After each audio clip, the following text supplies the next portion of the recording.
Hallo zusammen, wir gucken in die Portaltage rein. Ab 1. Juli ist eine ganze Portaltage-Reihe.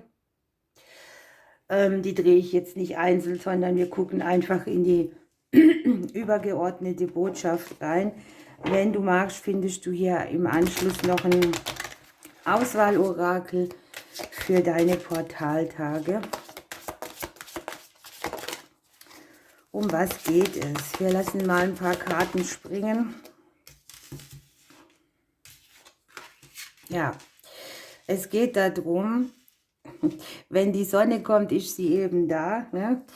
Dein Umfeld zu erhellen, dein Umfeld aufzuklären, die Sonne zu sehen, gute Ergebnisse im Umfeld, im häuslichen Bereich, in allem, was so deine Basis ist, auf was du baust, auf dein Fundament.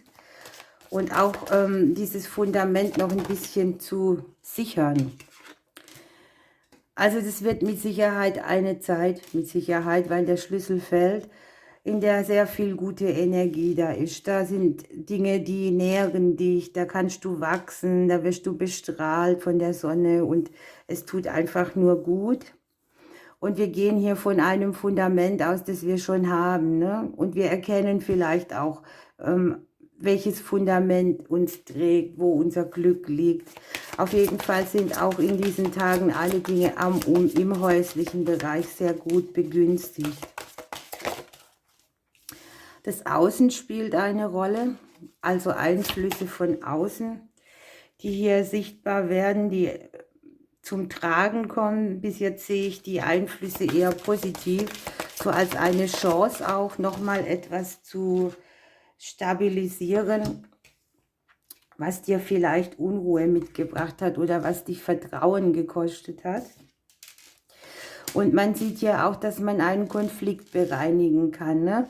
Eine Energie, die hier sehr viel Stress mitgebracht hat, vielleicht auch Action auf irgendeine Art und Weise, wo man viel zu tun hatte, wo man innerlich aufgeregt war, wo man gestresst war, wo es viele Gespräche gab.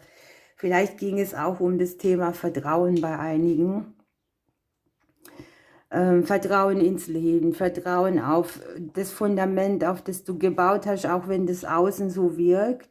Oder wir ja uns nicht komplett zurückziehen können. Wir müssen ja immer wieder uns zeigen und raus und so.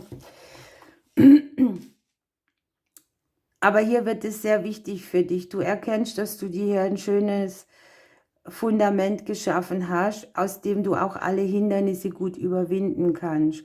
Möglicherweise zeigt sich hier in den Portaltagen für einen oder anderen ein Vaterkonflikt. Es kann sein, dass es darum geht, einen Konflikt in eine bessere Ausgangslage zu bringen, aus der du dann das so stehen lassen kannst. Also dass dieses Diskutieren weniger wird. Der Konflikt auch in dir, der dir selber Stärke wegnimmt, anstatt dich zu nähren. Und es soll dir hier möglich sein, deine eigene Größe auch zu erkennen und das, was du dir hier schon erschaffen hast, mit, ja, du kannst dir auf die Schulter klopfen, ne? Möglicherweise zeigen sich hier auch Streitigkeiten in den Portaltagen, die gewandelt werden möchten mit einem Mensch aus deiner Vergangenheit.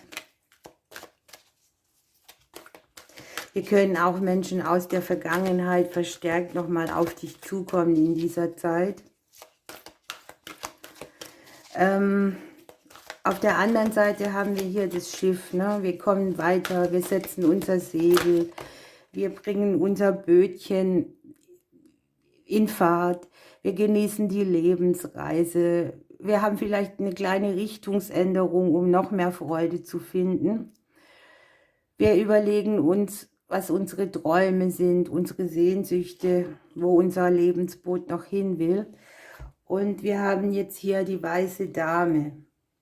Es geht verstärkt darum, auf die Träume, das Schiff symbolisiert auch die Träume und Eingebungen zu achten in der Portaltagezeit. denn hier wirst du unterstützt. Es gibt ein bisschen Glitzer um dich rum und deine Vorhaben werden gesegnet und es geht um eine ganz leise Frequenz. Also hier ist das Innehalten wahrscheinlich auch mal sehr nötig, sich wieder zu fokussieren, zu gucken, wo bringt mich mein Leben noch hin. Hier hat sich jetzt eine umgedreht. Die Weißdornhecke. Ja, hier sieht man eine Einheit, ein Verschmelzen von zwei Personen. Nenn es Yin und Yang, kann es natürlich auch sein. Es geht um ewige Liebe, die für uns alle da ist. Um das Gleichgewicht auch zwischen dem männlichen Pol und dem weiblichen Pol. Und es geht ein bisschen so auch um aus der Ewigkeit in die Endlichkeit zu wirken. Also das ist schon speziell. Und jetzt guck mal, wenn wir hier so eine Art Aussöhnung mit der Vergangenheit haben oder ein Vaterkonflikt, der hier beendet werden kann, dann haben wir hier diesen als Ausgleich und Lohn, dieses Einssein mit allem, ne? Das, was dich so verbindlich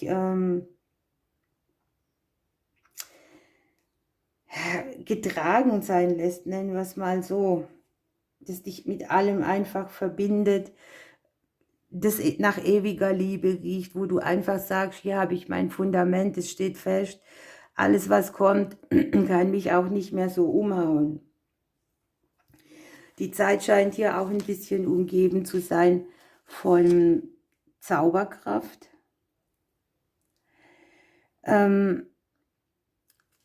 Hier haben wir ein bisschen Magie, hier haben wir ein bisschen Magie und möglicherweise magst du mal mit dem Feenreich Kontakt aufnehmen und die Feen helfen in allen Belangen, so wie zum Beispiel Nahrung, Natur, Fülle, Freude, Liebe und Vitalität. Also auch Unterstützung aus dem Reich der Feen ist hier in dieser Zeit zu sehen. Wahnsinnig schön. Wir gucken mal, was das Engelchen dazu noch sagt.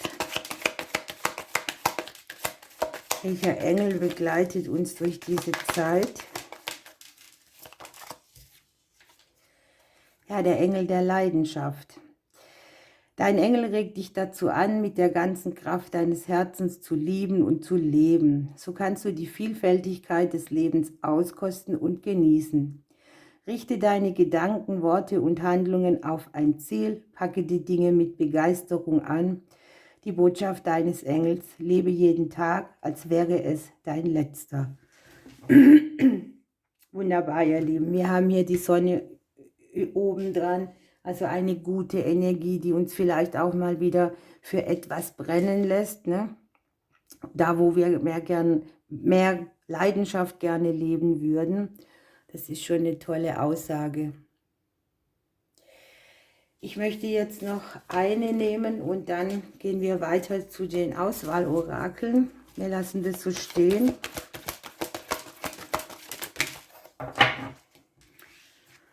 So, guckt, wir haben hier zwei gekriegt. Einmal den Hirsch mit dem Thema Führung und einmal das Thema Erleuchtung.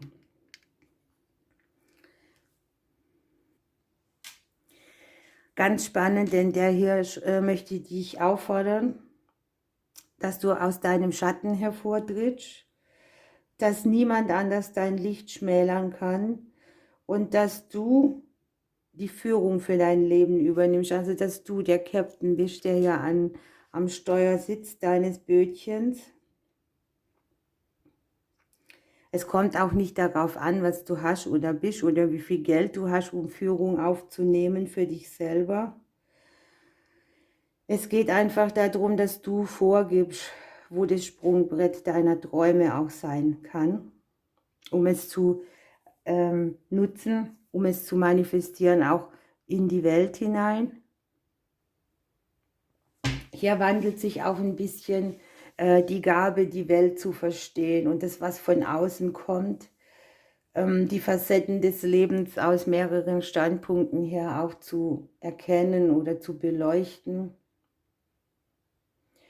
Dein persönlicher Blick, wie du die Welt wahrnimmst, könnte sich komplett verändern, sogar drastisch, ne? Und es geht darum, auch so eine starre Perspektive aufzugeben, sich zu öffnen für viele Möglichkeiten, für viele Aspekte, für viele Blickwinkel, denn das wird unser Leben hier sehr bereichern. Und hier geht es sogar darum, ein bisschen hinter die Kulissen zu gucken, also über den Horizont oder die Begrenzung hinaus zu blicken. Wunderbar, ihr Lieben. Ich wünsche euch schöne Portaltage. Bleibt noch dran zum Auswahlorakel. Ich drücke euch und bis bald. So, hier bin ich wieder. Hier dürft ihr euch eine Botschaft abholen für eure Portaltage. Ich habe hier 2 von den Figürchen, den roten und den blauen. Und wir gucken jetzt mal, ob wir da noch was Schönes kriegen für uns. Ich nehme mal das Krafttier-Orakel noch.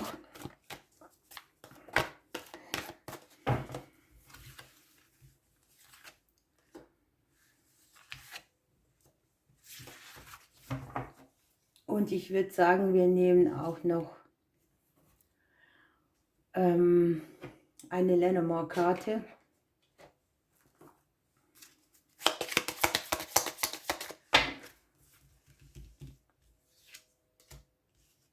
Und dann dürft ihr wählen. Ich kann mich schlecht entscheiden. Ich würde den blauen nehmen. Deshalb fange ich wie immer egoistischerweise mit dem blauen an. Ja, guckt mal, diese Karte, die kommt bei mir so häufig, auch wenn ich selber für mich lege.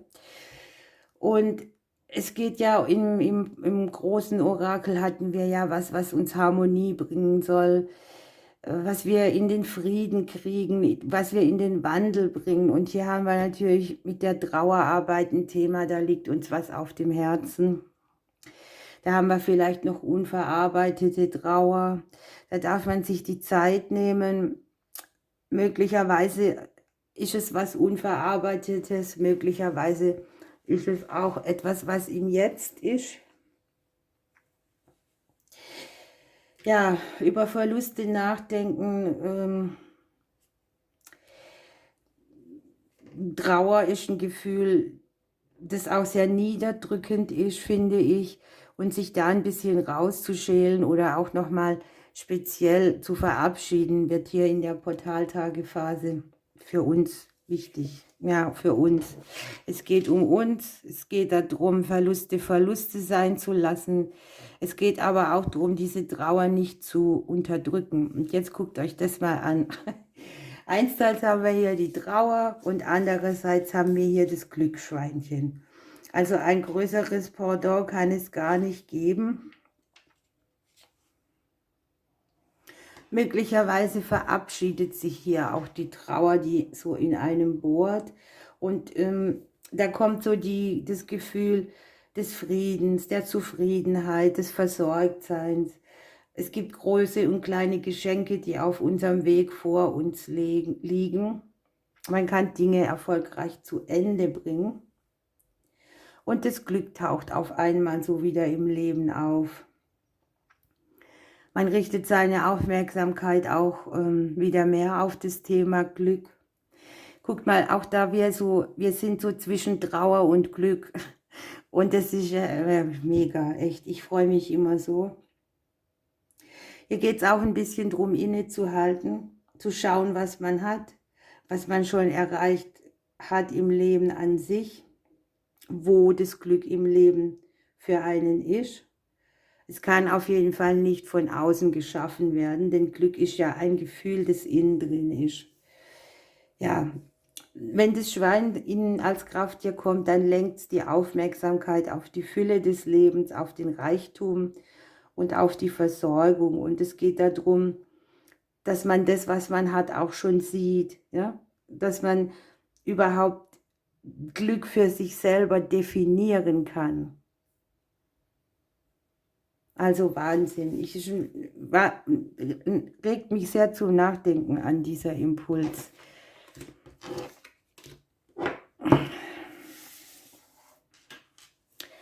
Okay, der andere. Was habt ihr Schönes? Ja, ihr habt Hindernisse in der Mitte. Ihr habt ja auch eine Zahl aus den Karten von Sven, aus dem hebräischen Alphabet. Mit der 21 haben wir hier die 300 und das ist ganz grandios, denn hier hast du vielleicht eine Situation, die fordert dich ein bisschen raus, da sind Hindernisse und es geht darum, jetzt deinen Glauben zu bewahren, nicht aufzugeben. Und mit der 300, wenn wir die reduzieren, haben wir die 3. Da kriegst du den Ja, da ist eine göttliche Phase, da gedeiht etwas wieder. Also gib hier einfach nicht auf, auch wenn sich Hindernisse in deinen Weg stellen. Und das ist jetzt auch so spannend. Guck mal, der Elefant, ne? Der haut dir jedes Hindernis weg. Ne? Wenn der angetapselt kommt, räumt der auf vor deiner Nase. Wahnsinn, Wahnsinn, diese Legung. Also der Elefant kündigt dir an, dass Hindernisse auf deinem Weg beseitigt werden. Der trägt dich durch deine Vorhaben, der kündigt wieder Stabilität an und der Elefant bahnt sich durch das Dickicht des Lebens, auf dem dann viele folgen können. Ne? Er räumt den Weg sozusagen frei. Der hat eine robuste Natur, aber ist auch wahnsinnig sensibel und sozial vom Verhalten her. Und es geht bei dir auch ein bisschen darum, den Platz in der Gemeinschaft einzunehmen, welche dir zugedacht ist. Liebevoll auf andere zu gucken, dich nicht mit denen zu vergleichen, deine Einzigartigkeit zu erkennen, deine Stärken. Und da kommt jetzt auch so ein bisschen Führung für dich, wo die Reise hingeht. Die Dinge lösen sich auf mit der Zeit. Gib jetzt nicht auf, ne? Weil der Elefant einfach auch ein großer Ratgeber ist für dich, der dir so zur Seite steht und dir sagt, dass deine Lebenssituation stabil und tragfähig wird. Okay, ihr Lieben, ich wünsche euch ganz tolle Portaltage mit diesen 2 genialen Botschaften. Ich drücke euch und bis bald.